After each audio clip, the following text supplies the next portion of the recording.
Good morning সবাইকে। দেখুন, বাচ্চা ছেলেমেয়েদের টেক্সট বুক ছাড়াও ইংরেজির স্কিল বাড়ানোর জন্য সবথেকে ভালো হচ্ছে ওরা যা কিছু পড়বে সেগুলোই ট্রান্সলেট করতে শেখা। তাতে বাক্যের গঠনগুলো জানতে পারে, পার্টস অফ স্পিচ, যে বিষয়গুলো আছে সমস্ত বিষয়গুলো ওরা ঠিকঠাক বুঝতে পারবে তার থেকে। এবার ট্রান্সলেশনের ক্ষেত্রে আমরা কোনো একটা ইংরেজি গ্রামার বই থেকে দিতে পারি, কিন্তু তাতে একটু অসুবিধা হয় কি ওদের আগ্রহ অতটা হয় না।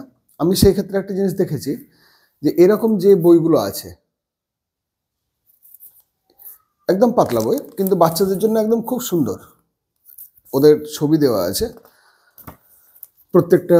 ওরা যদি ইংরেজিটা না পড়ে খালি ছবিগুলো দেখে পরপর, তাহলেই মোটামুটি একটা ওদের মিনিমাম কনসেপ্ট হয়ে যায় যে গল্পটা আমার কী নিয়ে বলতে চাইছে। তারপরে সেই গল্পটার মধ্যে থেকে যে ছোট ছোট করে বাক্যগুলো দেওয়া আছে সেই বাক্যগুলো, মানে এটা আমার বহুজনকে আগে পড়ানো আছে বলে দেখুন দাগ দেওয়াও আছে। সেই বাক্যের মধ্যে যে ভার্বগুলো আছে সেই ভার্বগুলো রেগুলার ভার্ব নাকি ইররেগুলার ভার্ব, কি ধরনের প্রিপোজিশন ব্যবহার করা হয়েছে, আর্টিকেল কোথায় কিভাবে বসেছে, এ অ্যান্ড দি, আর ভার্বের যে ফর্ম সেই ফর্মটা past tense, present tense, past tense, সমস্ত কিছু এর মধ্যে থেকে ছোট ছোট করে, এবং তারপরে সবশেষে একটা মোরালও আছে। তাহলে ওরা গল্পটাও পড়তে শিখবে, ইংরেজিটাও পড়তে শিখবে রিডিং, এবং তার সঙ্গে সঙ্গে অন্যান্য যে গ্রামারগুলো আছে সেই গ্রামারগুলো জানবে। খুব বেশি সময় নেব না, আমি আগে পড়ে শোনাচ্ছি, তারপরে তোমরা কোন একটা জন্মদিনে ওদের দিকে এই ধরনের যে ইয়েগুলো আছে, বইগুলো আছে, সেই বইগুলো এটা কিন্তু একটা সিরিজ, মানে একটা বই না। আমি এখানে এর ইয়েটা দেখিয়ে দিই, মানে এরকম করে 24টা বইয়ের সিরিজ পাওয়া যায়। এটা ইসপস ফেবলস, এরকম করে কয়েকটা বই ওরা যদি 10-15টা অনায়াসেই পড়ে নিতে পারবে এক বছরের মধ্যে, তাহলে 2-3-র মধ্যে যদি এরকম করে 20-25টা বই ওরা শেষ করে ফেলে, তাহলে ওদের আর ইংরেজির প্রতি যে ভীতি সেই ভীতিটা একদমই থাকবে না। অ্যান্ড আমি আগে গল্পটা পড়ে নিই, তারপর বোর্ড ওয়ার্ক করবার সময় তোমাদের দিকে দেখিয়ে দেবো, বা এই গল্পের মধ্যে থেকে কিভাবে আমরা শিখতে পারবো বিভিন্ন জিনিস, সেই জিনিসগুলো তোমরা দেখতে হবে। এবার মুশকিল হচ্ছে যে আমি গল্পের বই পড়ালেও যদি তোমাদের মনে হয় যে এই মানুষটা তো সাংঘাতিক জিনিস, যে যখনই বসছে তখনই পড়িয়ে দিচ্ছে আমাদের দিকে, এরকম নয়। আমরা টেক্সট বুক ছাড়াও টেক্সট বুকের মধ্যে এরকম করে গল্প বই পড়বার মতন টেক্সট 1-2 এর মধ্যে নেই, আর 3-তে যেগুলো আছে সেগুলো আমরা সবসময় পড়ি কি যে পড়তে হবে, কেন কি এর থেকে প্রশ্ন আসবে, নাম্বার পেতে হবে, এরকম একটা ভাব থাকে। তাহলে নতুন করে আগ্রহ ভরে পড়বো কখন, শিখবো কখন? তাহলে এই ধরনের বইগুলো, ছোট ছোট বই, যেগুলো কিন্তু তোমরা অনায়াসেই বাবা মার কাছ থেকে জোগাড় করতে পারবে। অ্যান্ড এ গ্রাসহপার, ইংরেজিগুলো দেখবে খুব সুন্দর ইংরেজি এবং সহজ প্রাঞ্জল, তোমরা নিজেরাই পারবে। তোমাদের দিকে যদি বলি it was a hot day, no one was working, তাহলে তোমরা এটার থেকে শুনে শুনেই বলতে পারবে। এর জন্য দিগ্গজ হওয়ার দরকার নেই, বা খুব ভালো পড়াশোনা হওয়ার দরকার নেই। দেখো, ইট ওয়াজ, এটা ছিল, এ হট ডে, একটা উষ্ণ দিন, বা দিনটি ছিল বেশ গরম। আমাকে একদম বঙ্গানুবাদী করতে হবে যেমন যেমন আছে সেরকম নয়, তার সঙ্গে সঙ্গে ভাষাটা পাল্টে এটাকে আরেকটু কীভাবে ভালোভাবে উপস্থাপিত করতে পারি সেটাও আমি শিখব। It was a hot day, no one was working, no one, কেউ না, ওয়াজ, করছিল বা ছিল, ওয়ার্কিং, কাজের মধ্যে, বা কেউ কাজ করছিল না, তার মানে সকলেই রেস্ট নিচ্ছিল, গরমের দিন, তার জন্য কাজ করতে পারছিল না। Everyone preferred to stay indoors in the cool comfort of their homes. Everyone, প্রত্যেকে। আচ্ছা, এভরিওয়ান কিন্তু singular number, everyone, everyday, everybody, এগুলো হচ্ছে সিঙ্গুলার নাম্বার। এভরিওয়ান প্রেফার্ড, তাহলে প্রেফার থেকে preferred, prefer present tense, preferred past tense. এই প্রেফারটা হচ্ছে রেগুলার ভার্ব, মানে যে ভার্বের শেষে ইডি বা ডি যোগ হয় পাস্ট টেন্সের ক্ষেত্রে, প্রেজেন্ট টেন্স থেকে পাস্ট টেন্সে রূপান্তরিত করার সময় সেগুলোকে আমরা রেগুলার ভার্ব বলি। আর যেগুলো আলাদা হয়, যেমন ধরো get, got, read, read, see saw এগুলোর ক্ষেত্রে পুরো পাল্টে যাচ্ছে, নতুন একটা শব্দ তৈরি হচ্ছে, এখানে শেষে ডি বা ইডি যোগ হয়নি, সেগুলোকে আমরা বলছি ইররেগুলার ভার্ব। তাহলে রেগুলার ভার্ব, ইররেগুলার ভার্ব, এটার ক্লাস আজকে তোমাদের হয়ে গেল। এভরিওয়ান প্রেফার্ড, প্রত্যেকেই পছন্দ করত। এবার তুমি না পড়লে স্টক অফ ওয়ার্ডস যদি না বাড়ে তাহলে তুমি কোনোদিনই ইংরেজি পড়ে উঠতে পারবে না, তোমাকে তো কখনো শুরু করতে হবে। তাহলে সেই শুরু করাটা আজকেই করো। Everyone preferred to stay, to stay মানে হচ্ছে থাকা, টু স্টে থাকতে, সকলেই পছন্দ করছিল থাকতে, indoors in the cool comfort of their Holmes. Indoors, car indoors? হোমের, তার মানে ঘরের ভেতরে। কোথায়? ঘরের ভেতরের কোথায়? ইন দ্য কুল কমফোর্ট, তার মানে ঘরের ভেতরের শীতল ঠান্ডা জায়গায় থাকতে সবাই পছন্দ করছিল। But there was a hard working ant that was collecting food for the winter ahead. But কিন্তু there was a hard working ant, সেখানে একটি কঠোর পরিশ্রমী, হার্ড ওয়ার্কিং, হার্ড মানে কঠোর বা কঠিন, ওয়ার্ক থেকে ওয়ার্কিং, কঠোর পরিশ্রমী, অ্যান্ড পিঁপড়ে ছিল, দ্যাট ওয়াজ যে কিনা, দ্যাট ওয়াজ কালেক্টিং যে কিনা সংগ্রহ করছিল, কালেক্ট থেকে কালেক্টিং, কালেক্ট থেকে কালেক্টেড হয় পাস্ট টেন্সে, তাহলে দ্যাট ওয়াজ কালেক্টিং যেটি সংগ্রহ করছিল, ফুড খাবার, ফর দ্য উইন্টার অ্যাহেড আগামী শীতের জন্যে, বা যে শীত এগিয়ে আসছিল সেই শীতের জন্যে। তাহলে পুরো বাক্যটা পড়ার পর তার থেকে ছোট ছোট করে প্রত্যেকটা মানে করার পর সেটাকে একটু সাজিয়ে নেব। যে বাক্যগুলো পড়বো সেই বাক্যগুলোর বাক্যাংশগুলো যদি আমি খালি ট্রান্সলেট করি তাহলে দেখব সেটা সঠিক একটা বাক্যকে রূপ দিতে পারছে না, তখন আমাকে একটু সাজিয়ে নিতে হবে। But there was a hard working and that was collecting food for the winter ahead. Just then, ছবিটা দেখো, একটা দারুণ, মানে এগুলোর এক্সপ্রেশন এত সুন্দর করে, রৌদ্র রৌদ্র, সূর্য একদম ভুরু কুচকে আছে, হলুদ হয়ে আছে, একটা পিঁপড়ে সে গরমে ক্লান্ত হয়ে যাচ্ছে, সে কিন্তু কাজ করে যাচ্ছিল। জাস্ট দেন, ঠিক সেই সময়, ঠিক সেই মুহূর্তে বা তখন, a lazy grasshopper happened to pass by. এগুলোর যদি না পড়ো কোনোদিনই মানে উদ্ধার করে উঠতে পারবে না, এর যে ভাবানুবাদ সেটা কোনোদিনই তোমাদের কাছে পরিষ্কার হবে না। পড়তে পড়তে, হোঁচট খেতে খেতে, ঠক্কর খেতে খেতে, ভুল হতে হতে তোমরা শিখবে।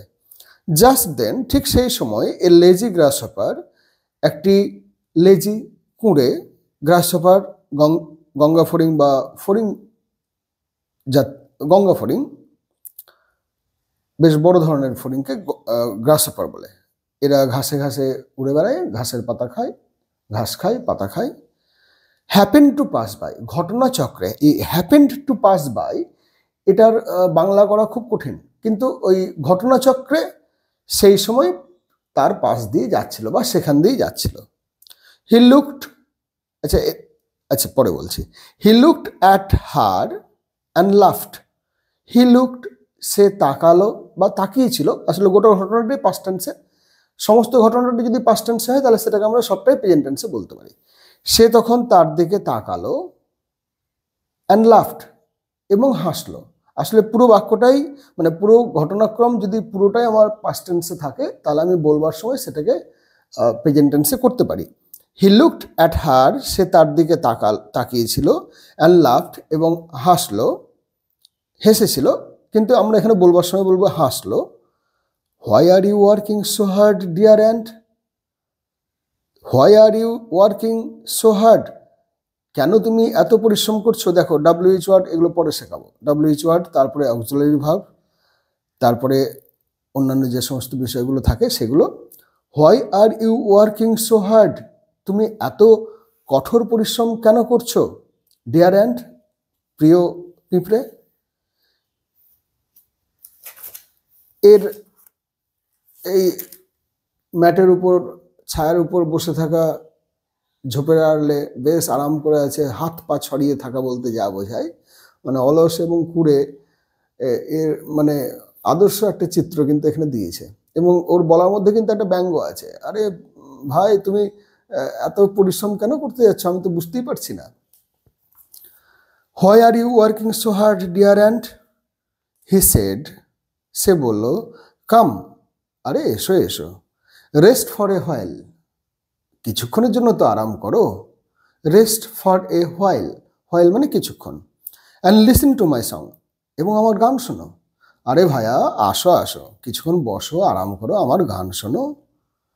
The ant ignored him and carried on with her work, খুব সুন্দর ইংরেজি। দ্য অ্যান্ট, পিঁপড়েটি, ইগনোরড হার, ইগনোর থেকে ignored him, the ant ignored him, পিঁপড়েটি তাকে অস্বীকার করলো, বা তার এই প্রপোজাল, তার যে প্রস্তাব, সেই প্রস্তাবটাকে প্রত্যাখ্যান করলো। অ্যান্ড ক্যারিড অন, ক্যারি থেকে ক্যারিড, এবং চালিয়ে গেল। ক্যারি মানে বহন করা, বহন করা মানে কি, ও তার কাজটাকেই বহন করলো, তার মানে সে কাজটা চালিয়ে গেল। ক্যারিড অন মানে চালিয়ে গেল, উইথ হার ওয়ার্ক, তার কাজের সাথে, তার মানে তার কাজটাকে কন্টিনিউ করলো। She continued her work. এবার অ্যান্ট কি বলছে, I am working hard for the winter ahead, summer would not last forever. আমি কাজ করছি, আই অ্যাম ওয়ার্কিং, আমি কাজ করিতেছি, হার্ড কঠোর, এবার সাজিয়ে নাও, আমি কঠোর পরিশ্রম করিতেছি, ফর দ্য উইন্টার অ্যাহেড, যে শীত এগিয়ে আসছে তার জন্যে, আগামী শীতের জন্যে আমি কঠোর পরিশ্রম করছি। Summer would not last forever, এ গরমকাল সারা জীবন থাকবে না, অনন্তকাল থাকবে না। তাহলে এখানেও দেখো কত সুন্দর ছবিটা দিয়েছে, পিঁপড়েটা বেশ কিন্তু এখানে হাসি খুশি দেখাচ্ছে, মানে ও জানে ওর ভবিষ্যৎ কি, শীত আসলে তখন খাবার পাবে না, তার থেকে এখন গরমকালে একটু খাবার সঞ্চয় করে রাখে। Winter is still far away, আরে ভাই শীত আসতে এখনো মেলা দেরি আছে। উইন্টার শীত, শীতকাল, ইজ হয়, স্টিল এখনো, ফার অ্যাওয়ে অনেক দূরে, ফার নিয়ার হচ্ছে, ফার অ্যাওয়ে মানে অনেক দূরে, আর নিয়ার মানে হচ্ছে কাছে, তাহলে নিয়ারের বিপরীত ফার। সিনোনিমস অ্যান্টোনিমস যখন আমরা করব তখন আমরা এগুলো দেখতে পাবো, যে ফার তার বিপরীত হচ্ছে near. Why don't you enjoy the summer, তার মানেটা হলো, আরে শীত আসতে অনেক দেরি আছে, গরমটাকে তো একটু উপভোগ করো ভাই, একটু আরাম করে তো কাটাতে পারো গরমটা। The grasshopper said and hopped away, grasshopper এই বলে নাচতে নাচতে চলে গেল। হপ তার থেকে hopped away, hopped away, hopped মানে লাফানো, আর হপড অ্যাওয়ে এটা একটা ফ্রেজাল ভার্ব, এর ক্ষেত্রে মানে দাঁড়াচ্ছে যে সে লাফাতে লাফাতে দূরে চলে গেল। টাইম পাস্ট, তাহলে পাস্ট থেকে পাস্ট এটাও রেগুলার ভার্ব, টাইম পাস্ট সময় পেরিয়ে গেল, উইন্টার কেম শীত কিন্তু চলে এলো, সময়ের সাথে সাথে শীত এসে উপস্থিত হলো, বাংলা করলে এরকম দাঁড়ায়। Everything was covered with snow, সমস্ত কিছুই বরফ দ্বারা আবৃত হয়ে গিয়েছিল, বরফে ঢেকে গিয়েছিল। এভরিথিং সমস্ত কিছু, ওয়াজ ছিল, কভার্ড ছেয়ে, উইথ স্নো বরফে বা বরফ দ্বারা, তার মানে বরফে চারিদিক আচ্ছাদিত হয়ে গেছিল। The ant had stored enough food, পিঁপড়েটি হ্যাড স্টোর্ড সঞ্চয় করেছিল, এনাফ ফুড যথেষ্ট খাবার, এনাফ ENOUGH, এনাফ ফুড যথেষ্ট খাবার, two last through the winter শীতের শেষ পর্যন্ত, টু লাস্ট টিকে থাকার জন্যে, বেঁচে থাকার জন্যে বা চালিয়ে নেওয়ার মতন। তার মানে বাংলাটা দাঁড়ালো, the ant had stored enough food to last through the winter, সে শীত কাটিয়ে দেওয়ার মতন যথেষ্ট খাবার সঞ্চয় করেছিল। এনাফ ফুড মানে যথেষ্ট খাবার, স্টোর থেকে স্টোর্ড। মিনহোয়াইল সেই সময় কিনা, ঠিক সেই সময় বা তখন, the grasshopper was feeling cold and hungry, দেখো আচ্ছা, আগের ছবিটা দেখিয়ে দিই। এখানে দেখো বেশ আরাম করে ঘরের মধ্যে, বাইরে ঠান্ডা বরফ পড়ছে, আর ওর দেখো কত খাবার আছে, খাবার, গরম জল, গরম খাবার, মধু। বেশ এই সময়টা শীতের মধ্যে ও কিন্তু বেশ আরাম করছে, এবং ওর মুখ চোখের মধ্যে একটা কমপ্লিটনেস কাজ করছে, যে না, আমি যে সময় পরিশ্রম করবার কথা সেই সময় পরিশ্রম করেছি। এখানেও তোমাদের একটা খুব ভালো কথা বলার আছে, তোমাদের এখন পরিশ্রম করবার বয়স। ছাত্রানাং অধ্যয়নাং তপ, তোমাদের এই সময়টা যদি আরাম করো তাহলে পরবর্তীতে কষ্ট, তার থেকে এই সময়টা একটু পরিশ্রম করলে পরবর্তীতে অনেক সুবিধে। টাইম পাস্ট, উইন্টার কেম, আচ্ছা এটা তো বললাম। Meanwhile the grasshopper was feeling cold and hungry, ঠিক সেই সময় বা অন্যদিকে দ্য গ্রাসহপার, ওই গঙ্গা ফড়িংটি, ওয়াজ ফিলিং কোল্ড, অনুভব করছিল ঠান্ডা, অ্যান্ড হাংরি, এবং ক্ষুধার্ত। তার মানে সে ক্ষুধায় এবং শীতে কাতর হয়ে উঠেছিল। He had nothing to it, he had তার ছিল, নাথিং কিছুই না, টু ইট খাওয়ার মতো বা খেতে। তার মানে দাঁড়ালো তার কাছে খাওয়ার মতন কিছুই ছিল না, তার সঞ্চয়ে খাওয়ার মতন কিছুই ছিল না। কেন কি, সে গোটা গরমকালটা নেচে গিয়ে লাফিয়ে, মানে অ্যাকচুয়ালি আক্ষরিক অর্থে বাংলা এটা একটা খুব ভালো টার্ম আছে, নেচে কুদে, গান গেয়ে নেচে কুদে ঘুরে বেড়িয়েছে। He went to the ant's home, সে পিঁপড়ের বাড়িতে গেল। গো ওয়েন্ট গান, তাহলে এখানে ওয়েন্ট, হি ওয়েন্ট, তার মানে হচ্ছে সে গিয়েছিল টু দ্য অ্যান্টস হোম, পিঁপড়ের ঘরে। দ্য অ্যান্ট সেড, পিঁপড়েটি বলল, there is no food for you here. খুব রাফলি বললো, কিন্তু মানে তোমাদের মনে হচ্ছে যে এটা খুব ভদ্রভাবে বলা, তা কিন্তু নয়, খুব রূঢ়ভাবে বলল। The ant said, there is no food for you here, এখানে তোমার জন্যে একটি দানাও খাবার নেই। অর্থাৎ খাবার তো প্রচুর আছে, কিন্তু তোমার জন্য নেই। কেন তোমার জন্য নেই? কেন কি তুমি হচ্ছে সেই পার্সন যে কিনা গোটা গরমকাল এতটুকু পরিশ্রম না করে নেচে গিয়ে ঘুরে বেরিয়েছ। অল সামার, সমস্ত গরমকালটা ধরে, অল সামার মানে সমস্ত গরমকাল, তার মানে সমস্ত গরমকাল ধরে, আই ওয়ার্কড হার্ড, আমি পরিশ্রম করেছি। ওয়ার্কড, তাহলে এখানে আমরা ওয়ার্কড, এটা হচ্ছে রেগুলার ভার্ব। সমস্ত গরমকাল ধরে আই ওয়ার্কড হার্ড, আমি প্রচুর পরিশ্রম করেছি, কঠোর পরিশ্রম করেছি। And you sang and dance, আর তুমি কিনা খালি নেচে গেয়ে বেরিয়েছ। নাও গো, এখন যাও, অ্যান্ড সিং থ্রু উইন্টার, আর পুরো শীতকালটা গান গেয়ে বেড়াও। তাহলে এটা গল্পটা শেষ হলো। এখানে এবার দেখো শীতকালে অ্যান্টের কাতর চেহারাটা, চোখটা ঢুলো ঢুলো হয়ে গিয়েছে। সেখানে সবশেষে কি বলছে তাহলে? All summer I worked hard and you sang and danced. দেখো, সিং, স্যাং, সাং, আর ডান্সড, এই তিনটে যে ভার্বের ফর্ম, সেই ফর্মগুলো আমরা জানলাম। নাও গো, এখন যাও, অ্যান্ড সিং থ্রু উইন্টার, সারা শীতকালটা নেচে বেড়াও। এখানে একটা মরাল দিয়েছে, তোমরা মানে বাংলায় যদি মরালটা করো তার মানে দাঁড়াবে যেমন কর্ম তেমন ফল, বা আরামের ফল ভালো হয় না, বা এর একটা খুব সুন্দর চলতি প্রচলিত ইয়ে আছে, ব্যাখ্যা আছে, আরাম হারাম। It is best to prepare for the days of necessity, এটা সব থেকে ভালো। To prepare for the days, তৈরি হয়ে থাকা সেই সমস্ত দিনগুলির জন্যে, অফ নেসেসিটি, যখন কিনা খুব প্রয়োজন, অর্থাৎ আমার প্রয়োজনের দিনের জন্য নিজেকে প্রস্তুত রাখা সবসময় উচিত। এটা হচ্ছে আমার এর মরাল।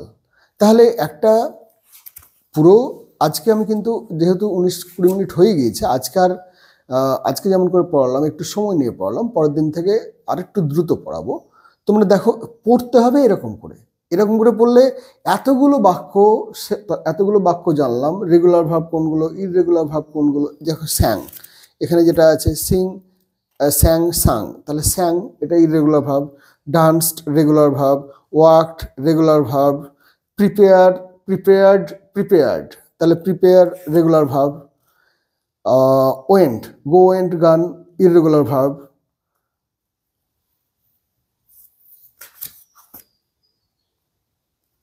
stored regular verb, covered regular verb, past regular verb, hopped regular verb,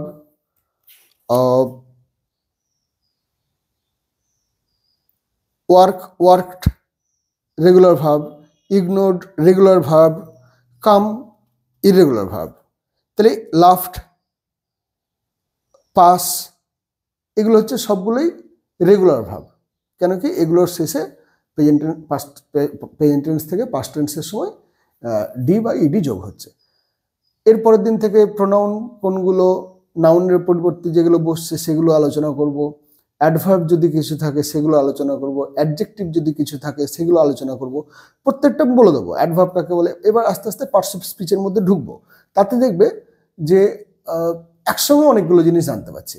noun কাকে বলে, নাউনের প্রকারভেদ, আমরা যেমন করে পার্টস অফ স্পিচ করি, তারপরে প্রোনাউন কাকে বলে তার প্রকারভেদ, অ্যাডজেক্টিভ কাকে বলে, অ্যাডভার্ব কাকে বলে, এরকম করে যদি কাকে বলে বলি তখন আমাদের আর মনে থাকে না, আমরা আগ্রহ পাই না। কিন্তু যখন গল্পের মধ্য দিয়ে আমরা এগুলো শিখবো তখন দেখবো তোমরা সহজে মনে রাখতে পারছো। তাহলে অতগুলো বই শেষ করতে হবে, কিন্তু একটা তো হয়েই গেল। চলো।